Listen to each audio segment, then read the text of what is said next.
이번 시간은 손익의 예상에 대해서 살펴보도록 하겠습니다. 손익의 예상은 비용의 예상이 있고 수익의 예상이 있는데요. 비용의 예상은 미지급 비용, 수익의 예상은 미수 수익으로 회계 처리하시면 되겠습니다. 즉, 비용 예상, 미지급 비용은 단기에 속하는 비용인데 지급되지 않은 거죠. 그래서 지급되지 않았더라도 단기의 비용으로 회계 처리하고, 단기 비용으로 회계 처리하고, 아직 지급되지 않는 비용에 대해서 미지급 비용으로 회계 처리하시면 되겠습니다. 그리고 수익 예상은 단기에 속하는 수익인데 아직 받지 않은 거죠. 아직 받지 않았더라도 수익으로 회계 처리하시고, 수익으로 회계 처리하고, 아직 받지 않은 수익이기 때문에 미수 수익으로 회계 처리하시면 되겠습니다. 비용의 예상 예제 문제를 보시면 8월 1일 집세 3개월분 90만 원을 현금으로 지급했습니다. 3개월분 90만 원이니까 나누기 3하면 1개월분은 30만 원이겠죠. 그래서 8월 1일 날 임차료 90만 원, 대변인 현금 90만 원 이렇게 회계 처리했는데, 근데 12월 30일 날 결산을 맞이한 거죠. 그래서 집세 미지급을 계산했어요. 그래서 8, 9, 10, 11, 12, 5개월. 단기에 해당하는 임차료, 그 부분은 5개월치에 해당하는데 3개월분 90만 원만 지급하고 2개월분 60만 원 아직 지급하지 않은 상황이죠. 그렇지만 지급되지 않은 2개월분 임차료 60만 원에 대해서 단기분 임차료이기 때문에 임차료로 비용으로 회계 처리하고 지급하지 않은 비용이기 때문에 대변에 미지급 비용 회계 처리하시면 되겠습니다. 그리고 수익의 예상을 보시면 7월 1일에 4개월분 이자 8만 원을 현금으로 받았습니다. 4개월분 이자 8만 원을 현금으로 받았으니까 차변 현금 8만 원, 대변에 이자 수익 8만 원 이렇게 회계 처리했습니다. 그리고 8만 원이 4개월분 이자에 해당하니까 나누기 4 하면 2개월분, 1개월분은 2만 원이 계산이 되는데 12월 30일 날 결산을 맞이했어요. 그래서 이자의 미수액을 계산했다 그랬습니다. 그러면 7, 8, 9, 10, 11, 12 하니까 6개월. 6개월분의 이자를 받았어야 되는데 4개월분 이자만 받고 결산을 맞이했기 때문에 2개월분은 아직 받지 않은 이자지만 이자 수익으로 회계 처리하고 받을 때까지 미수 수익으로 회계 처리하면 되겠습니다. 다음은 소모품에 관한 회계 처리를 공부하도록 하겠습니다. 소모품에 관한 회계 처리는 비용으로 회계 처리하는 방법이 있고 자산으로 회계 처리하는 방법이 있는데요. 소모품 그러면 사무용 장부나 필기구, 그다음에 청소도구, A4 용지, 복사기 토너, 프린트 잉크 이런 것들이 이제 소모품에 해당을 하겠죠. 그래서 이러한 소모품을 구입했을 때 비용으로 처리할 때는 소모품 B라고 회계 처리하시면 되고요. 자산으로 처리할 때는 소모품으로 회계 처리하시면 되겠습니다. 그래서 소모품을 구입했을 때 사업에는 소모품 B라고 회계 처리하면 그것은 비용으로 회계 처리하는 방법이고, 그 다음에 차업에는 소모품 이렇게 회계 처리했을 때는 자산으로 회계 처리하는 방법입니다. 소모품 B는 비용, 그리고 소모품은 자산으로 회계 처리하는 방법인데, 이렇게 비용으로 회계 처리했을 때하고 자산으로 회계 처리했을 때하고 결산 시 회계 처리하는 방법이 달라지게 됩니다. 그래서 가끔씩 이 소모품에 관한 회계 처리도 시험에 나오는 내용이니까요. 결산 때 꼭 알고 계셔야 하겠습니다. 먼저 비용으로 회계 처리하는 방법에 대해서 설명을 드리도록 하겠습니다. 비용으로 회계 처리하는 방법은 소모품을 구입했을 때 차변에 소모품 B라는 비용으로 회계 처리하는 거죠. 그리고 결산 때가 되면 그 비용으로 회계 처리한 것 중에서 사용하지 않고 남아있는 미사용액이 있을 수 있다는 거죠. 그래서 이 미사용액에 대해서는 소모품 B를 수정분기하셔서 대변을 보내고, 미사용분기에 대해서는 미사용분에 대해서는 차변에 소모품 이렇게 자산으로 회계 처리해 주시면 되겠죠. 그리고 자산으로 회계 처리하는 방법은 차변에 소모품 구입했을 때 차변에 소모품이라는 자산으로 회계 처리했다가 기말 결산 때 사용액만큼 대변에 소모품이라는 자산이 감소하게 될 거고요. 그 사용액만큼 차변의 소모품비라는 비용이 발생하는 회계 처리를 해주시면 되겠습니다. 다시 한번 정리하시면 소모품을 구입했을 때 차변의 소모품비 이러면 비용으로 회계 처리하는 방법이고요.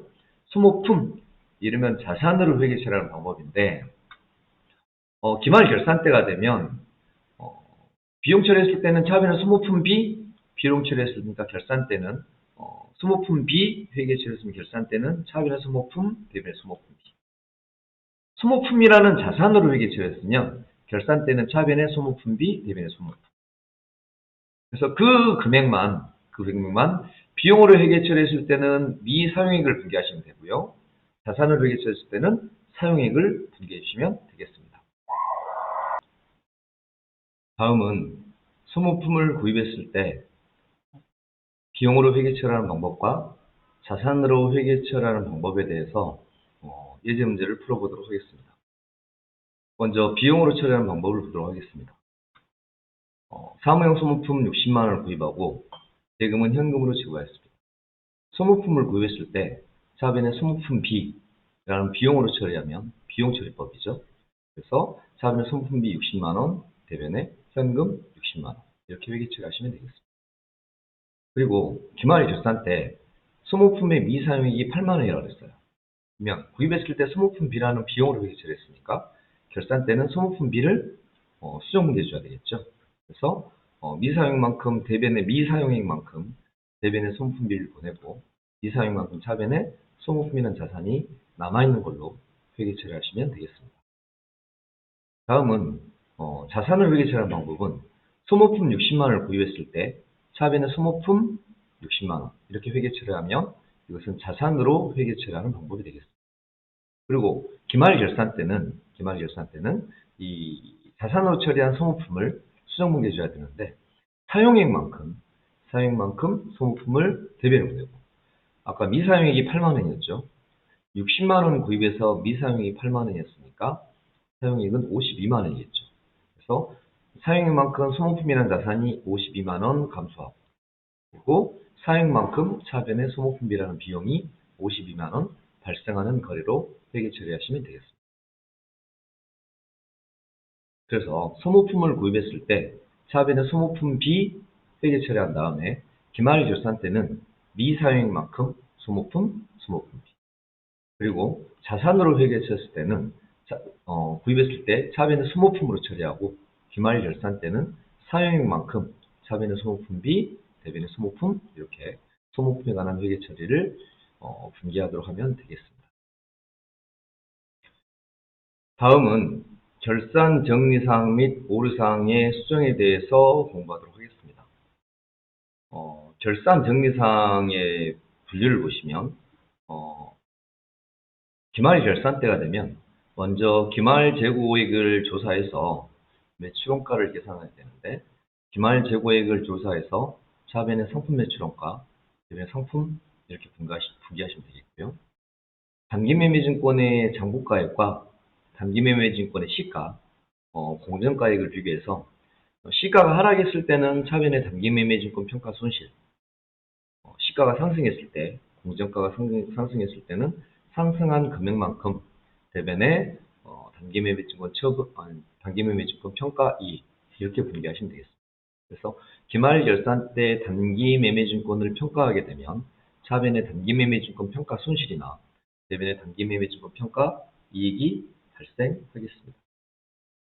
매출채권에 대해서 대손충당금을 설정하게 되면 매출채권 잔액에 대해서 대손충당금을 설정하게 되면 대부분 차변의 대손상각비, 대변의 대손충당금 이렇게 분기가 되는데 보충법으로 분기하시면 되죠. 근데 만약에 대손충당금 잔액이 많았을 때는 차변의 대손충당금, 대변의 대손충당금 환입 이렇게 처리해서 환입액이 잔액이 많은 것만큼 환입시켜주면 되겠습니다. 그리고 감가상각을 하게 되면 차변의 감가상각비, 대변의 감가상각 누계 이렇게 회계 처리하시면 되고요. 현금 과부족에 대해서는 기말 결산 때 시산표 상에 현금과 부족이 차변에 있으면 대변에 몰아서 상계 처리하고 잡손실로 회계 처리하시면 되고요. 현금과 부족이 대변에 있을 때는 현금과 부족을 차변에 보내고 대변에는 잡이익으로 회계 처리하시면 되겠습니다. 소모품의 미사용액은 중요한 것은 이 미사용액이 중요한 게 아니고 구입했을 때 자산 처리했느냐 비용 처리했느냐 이게 중요하죠. 그래서 소모품에 관한 회계 처리는 보통 비용으로 회계 처리하고 기말 결산 때 미사용액을 분개해 주는데요. 구입했을 때 차변에 소모품 B라는 비용으로 회계 처리하였으면 기말 결산 때는 차변에 소모품 대변에 소모품 B 그 금액은 미사용액을 분개해 주시면 되고요.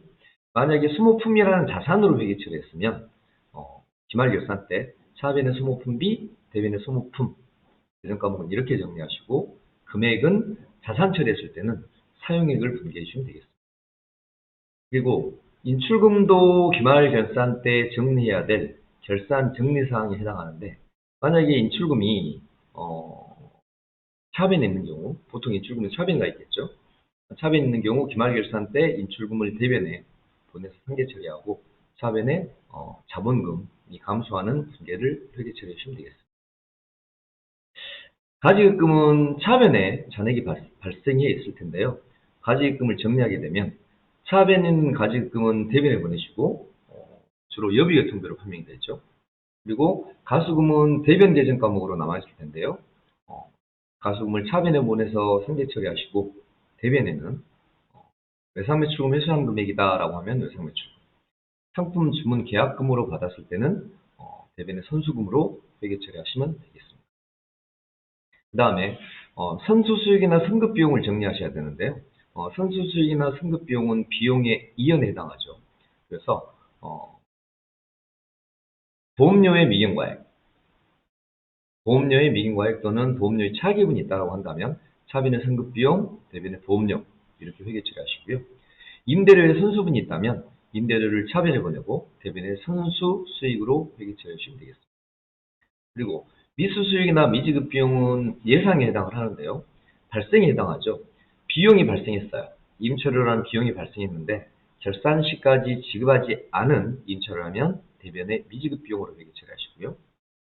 단기분 임대료인데 회계 처리하지 않았다면 단기분 임대료는 대변의 임대료를 회계 처리하시고 차변에는 미수 수익으로 회계 처리하시면 되겠습니다. 다음은 결산 정리사항 분개를 하도록 하겠습니다. 결산 정리사항을 분개하실 때는 시산표를 기준으로 결산 정리를 하시면 되는데요. 먼저 기말 재고액이 5만 원이라 했습니다.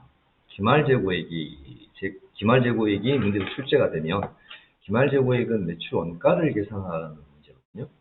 그래서 기말 상품 재고액이 5만 원이 나오면 매출 원가를 계산해야 되는데요. 매출 원가는 기초 상품 재고액 플러스 순매입액 마이너스 기말 상품 재고액인데 이 기초 상품 재고액 플러스 순매입액이 판매 가능액입니다. 그래서 판매 가능액은 시산표에 나와 있는 이 상품 85만 원, 시산표에 나와 있는 이 상품 85만 원이 판매 가능액이에요. 그래서 이 시산표에 나와 있는 상품 85만 원에서 기말 재고액 5만 원을 차감하면 80만 원 나오겠죠. 이 80만 원이 매출 원가입니다. 그래서 차변에 상품 매출 원가 80만 원, 대변에 상품 80만 원 이렇게 분개하시면 되겠습니다. 2번 문제 보시면 단기 매매증권을 17만 원으로 평가했습니다. 단기 매매증권의 기말 공정가의 시가가 17만 원인 거죠. 그러면 시산표상의 단기 매매증권을 확인해 보셔야 하는데요. 시산표상의 단기 매매증권이 20만 원입니다. 즉 단기 매매증권 장부가 20만 원짜리를 17만 원으로 평가했으니까 3만 원만큼 단기 매매증권 평가 손실이 발생하겠죠. 그래서 차변의 단기 매매증권 평가 손실 3만 원, 그리고 평가 손실이 발생한 것만큼 대변의 단기 매매증권이라는 자산을 3만 원 감소시켜주면 되겠습니다. 3번 문제 보시면 가수금이 외상매출금의 회수로 판명이 되는데요. 시산표상에서 가수금을 확인합니다. 가수금이 대변에 5만 원 있죠. 가수금이 대변에 5만 원 있는데 이 가수금이 외상매출금 회수로 판명됐으니까 대변에는 가수금을 차변에 보내셔야 되겠죠. 차변에 보내고 대변에는 외상매출금 회수로 판명되었으니까 대변에 외상매출금 이렇게 회계 처리하시면 되겠습니다. 가수금이 외상매출금 회수로 판명되면 차변에 가수금, 대변에 외상매출금 이렇게 회계 처리하시면 되겠고요. 3번 문제는 매출채권 잔액에 대해서 2%를 대손을 예상했습니다. 그러면 여러분들이 매출채권 잔액, 외상매출금은 80만 원, 받으러움 50만 원, 이 매출채권 잔액을 확인하시고 매출채권에 대해서 설정되어 있는 대손충당금도 확인하셔야 됩니다. 외상매출금에 대해서는 대손충당금이 8,000원이 설정되어 있는 게 확인이 되시죠. 그래서 외상매출금이 80만 원인데 여기에 대해서 2%예요. 그런데 아까 가수금이 외상매출금 회수로 판명된 거 5만 원 있죠. 그래서 80만 원에서 5만 원 회수로 판명된 거 빼면 외상매출금의 순자액은 75만 원이에요. 그래서 75만 원의 2%, 15,000원을 대손충당금으로 설정하고자 하는데 대손충당금 잔액이 8,000원 있으니까 외상매출금에 대한 대손충당금 추가 설정액, 보충액은 7,000원이 되겠고요. 받으러움에 50만 원, 받으면 50만 원인데 이 50만 원의 2%를 대손을 예상했으니까요. 50만 원 2%, 만 원을 대손충당금으로 설정하고자 하는데 대손충당금 잔액이 설정이 안 돼 있죠. 받으러움에 대해서는. 그럼 만 원을 전액 대손충당금으로 보충해 주시면 되겠습니다. 그래서 외상매출금 잔액 80만 원에 회수로 판명된 5만 원을 뺀 75만 원의 2%, 15,000원을 대손충당금으로 설정하고자 하는데 대손충당금 잔액이 8,000원 있으니까 7,000원을 추가로 대손충당금으로 설정해 주면 되고요. 받으러움은 50만 원의 2%, 만 원인데 대손충당금 잔액이 없으니까 만 원 전액을 보충해 주면 되겠습니다. 그래서 대변에 외상매출금에 대한 대손충당금은 7,000원, 받으러움에 대한 대손충당금은 만 원이 설정되겠습니다. 그리고 대손상각비는 둘을 합해서 17,000원이 대손상각비로 회계 처리되면 되겠습니다. 다음 문제는 가지급금이 여비교통비로 판명이 되었는데요. 그러면 시산표상에서 가지급금이 얼마 있는지 확인해 보셔야 되겠죠. 그래서 시산표에 가시면 차변에 가지급금이 5만 원 있는데 이 가지급금이 여비교통비로 판명이 됐으니까 차변에 있는 여비교통비를 가지급금을 대변에 보내고 차변에는 판명된 여비교통비로 분기해 주시면 되겠죠. 그래서 가지급금은 차변에 있으니까 대변에 가지급금 5만 원 보내시고요. 여비교통비로 판명되었으니까 차변에 여비교통비 5만 원 이렇게 회계 처리해 주시면 되겠습니다. 다음은 현금 가부족을 정리하다 그랬는데요. 현금 가부족은 시산표상의 차변에 있을 수도 있고 현금 가부족이 시산표의 대변에 있을 수도 있죠. 그러면 현금 가부족이 차변에 있으면 현금 가부족을 대변에 보내시고 차변은 잡손실로 회계 처리하시면 되고요. 시산표상의 현금 가부족이 대변에 있는 경우에는 현금 가부족을 차변에 보내서 상계 처리하시고 대변에는 잡이익으로 회계 처리하시면 되겠습니다. 그래서 이 문제는 현금 가부족이 2,000원이 차변에 있어요. 현금 가부족 2,000원이 차변에 있으니까 차변의 현금 가부족을 대변에 보내서 대변의 현금 가부족 2,000원, 차변에는 잡손실 2,000원 이렇게 회계 처리하시면 되겠죠. 그래서 대변의 현금 가부족 2,000원, 차변에는 잡손실 2,000원 이렇게 회계 처리하시면 되겠고요. 7번 문제를 한번 보시면 소모품의 미사용액이 6,000원이라 했는데요. 중요한 것은 소모품의 미사용액보다는 우선은 소모품을 자산으로 처리했는지 비용으로 처리했는가 중요하죠. 이 문제는 보시면 시산표상에 차변에 소모품비가 2만 원 있어요. 구입했을 때 소모품비 2만 원 이렇게 회계 처리했다는 거죠. 그럼 기말 결산 때는 소모품비를 대변에 보내고 차변에는 소모품 하시는데 비용으로 처리했기 때문에 미사용액을 분기해 주는 게 맞으시죠. 그래서 대변에 소모품비 미사용액 6,000원 보내시고 차변에 소모품 6,000원 이렇게 회계 처리하시면 되겠습니다. 그리고 건물의 감가상각은 취득원가의 10%, 비품의 감가상각은 취득원가의 5% 이렇게 되어 있는데요. 건물 정보가액을 확인해 보시면 100만 원이에요. 그래서 건물 100만 원에 10%를 대손충당금으로 감가상각비로 설정했기 때문에 차변의 감가상각비, 대변의 감가상각비의 건물 10만 원 이렇게 회계 처리해 주시면 되겠고요. 비품은 취득원가의 5%라고 했어요. 그러면 비품이 취득원가가 지금 30만 원으로 회계 처리되어 있죠. 이 비품 취득원가 30만 원에 5%를 대손 충당으로 설정했으니까 15,000원, 아니, 30만 원 5%를 감가상각비로 설정했으니까 30만 원 5%, 15,000원이 감가상각비로 계산이 되겠죠. 그래서 차변의 감가상각비, 대변의 감가상각비액 15,000원. 이렇게 회계처리를 주시면 되겠습니다. 그래서 8번은 감가상각비가 10만 원이 계산돼서 차변의 감가상각비 10만 원, 대변의 감가상각비액 10만 원. 비품은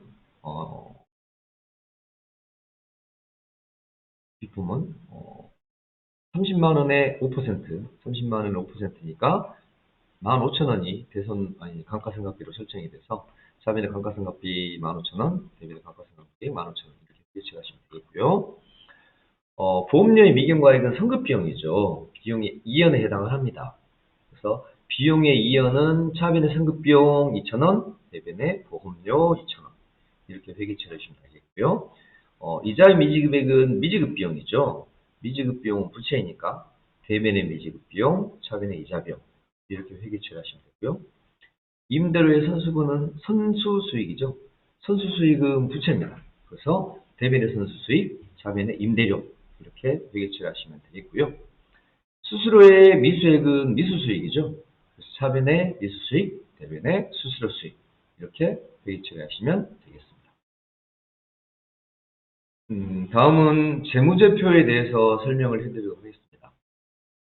재무제표는 회계 기말에 재무상태하고 경영성과를 파악하는 거죠.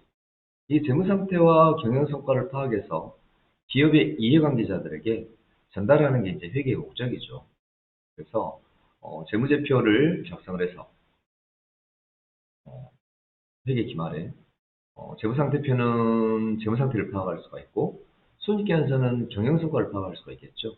그래서 재무상태와 경영성과를 파악해서 작성된 이 재무제표를 기업의 이해관계자, 투자자, 채권자, 거래처, 정부기관, 소비자 정도 기업의 이해관계자이겠죠. 투자자는 투자 정보에 대한 내용을 재무제표를 통해 확인하고자 할 테고요. 채권자는 투자 금액에 대해서 투자할지 말지를 재무상태와 경영성과를 보고 파악할 수가 있겠죠. 그리고 정부기관은 기업의 세무정보를 파악하기 위해서 기업의 재무상태와 경영성과가 필요하겠죠. 그래서 재무상태와 경영성과를 파악을 해서 투자자나 채권자, 거래처, 정부기관 등에게 회계정보를 전달하는 그런 재무상의 보고서를 작성하는데 이게 이제 결산보고서, 재무제표라고 하는 거죠. 그래서 재무제표의 종류를 보시면 재무상태표, 손익계산서, 현금흐름표, 자본변동표, 추석 그리고 이제 1급에 와서는 당기순이익이 생겼을 때 잉여금처분계산서, 당기순손실이 생겼을 때 결성금 처리계산서 등이 재무제표의 종류에 해당을 하겠습니다. 재무제표의 종류에 대해서는 가끔 이론시험에 출제가 되고 있습니다. 그래서 일정 시점의 재무상태를 파악하는 재무제표는 재무상태표, 일정 기간의 경영성과를 파악하는 재무제표는 손익계산서, 자본 변동에 관한 내용이 파악되는 표는 자본 변동표, 현금 흐름에 관한 내용이 파악되는 재무제표는 현금 흐름표, 그 다음에 잉여금 처분계산서나 결손금 처리계산서, 추석도 재무제표에 해당한다는 거. 그래서 재무제표의 종류는 여러분들 꼭 기억하시기 바랍니다. 재무제표 작성의 원칙을 보시면 계속기업의 원칙, 즉 기업은 계속적으로 경영할 것이라는 전제하에죠. 그래서 이게 이제 계속기업의 원칙이고요. 재무제표의 작성과 책임, 표시에 대한 의무는 경영자에게 있다는 거. 그리고 회계정책의 결정은 목적 적합성과 신뢰성을 갖춰야 된다는 거. 그리고 재무제표는 중요한 항목은 부분에서 표시하고 중요하지 않고 유사하거나 성격이나 기능이 같으면 통합해서 표시할 수 있다는 거. 이게 이제 재무제표 항목의 구분과 통합 표시에 해당하겠고요. 재무제표는 기관별로 또는 기업별로 비교 가능할 수 있도록 비교 재무제표를 작성한다는 거. 이 정도는 기억을 하고 계셔야 되겠습니다. 그리고 재무제표 항목의 표시와 분류는 계속돼야 된다는 거죠. 그리고 재무제표는 이해하기 쉽도록 간단 명료하게 작성되어야 한다는 것이죠. 재무상태표는 이미 한번 살펴보았습니다만은 일정 시점에 재무상태를 파악하는 재무제표. 그래서 재무상태표는 자산, 부채, 자본, 그리고 자산은 유동자산과 비유동자산. 유동자산은 다시 당좌자산과 재고자산. 비유동자산은 투자, 유형, 무형, 기타 비유동자산으로 구분하겠고요. 부채는 유동부채와 비유동부채. 자본은 자본금, 자본잉여금, 자본조정, 기타 포괄손익의 이익잉여금으로 구분해서 표시하면 되겠습니다. 그리고 자산부채를 표시할 때는 순액으로 표시를 해야 되죠. 그래서 매출채권에 대해서 대손충당금, 이 차감적 평가계정, 대손충당금을 차감한 다음에 매출채권의 순액을 표시하고, 유형자산 등도 취득가액에서 이 감가상각을 누계액을 제외한 나머지 금액이 정부가액으로 표시가 될 거고요. 사채도 사채 할인 발행 차금 등 창업적 평가 계정이 기록이 돼서 자산부채 자본은 순액으로 표시된다. 그다음에 항목은 구분하거나 통합이 표시할 수 있겠죠. 그리고 유동성 배열 법칙에서 현금화가 빠른 계정 과목부터 기재가 된다는 거 기억하시면 되겠습니다. 그리고 손익계산서는 일정 기간 동안의 경영성과를 파악하는 재무제표이고요. 손익계산서도 매출액 마이너스 매출원가는 매출총이익, 매출총이익 마이너스 판매관리비는 영업이익, 영업이익 플러스 영업의 수익 마이너스 영업의 비용은 법인세 차감된 순이익, 법인세 차감된 순이익에서 법인세를 빼면 당기순이익이 계산되겠죠. 이렇게 각 순이익들은 구분돼서 표시해야 하고요. 손익계산서를 작성할 때는 총액주의로 표시한다는 거, 그 다음에 계속사업 손익을 표시해야 된다는 거, 그 다음에 주당 순손익이 본문에 주기로 표시해야 된다는 거 등을 정리하시고 기억하시면 좋겠습니다. 수익과 비용은 수익은 매출의 수익이고 매출을 제외한 이런 계절 과목들은 전부 다 영업의 수익에 해당하겠고요. 그 다음에 매입은 비용이죠. 매출원가이죠. 매입을 제외한 비용은 판매 관리비하고 영업의 비용으로 나눠지는데요. 주로 영업의 비용, 이자 비용, 기부금, 그 다음에 잡손실, 단기매매증권 처분이나 평가손실 이런 것들은 영업의 비용에 해당한다는 것을 기억하시면 좋겠습니다. 이상으로 그 재무회계에 관련된 내용들을 일단 마치고 다음 시간부터는 전산회계 2급과 전산회계 1급의 이론 문제 등을 기출문제, 이론 문제 등을 살펴보도록 하겠습니다. 수고 많으셨습니다.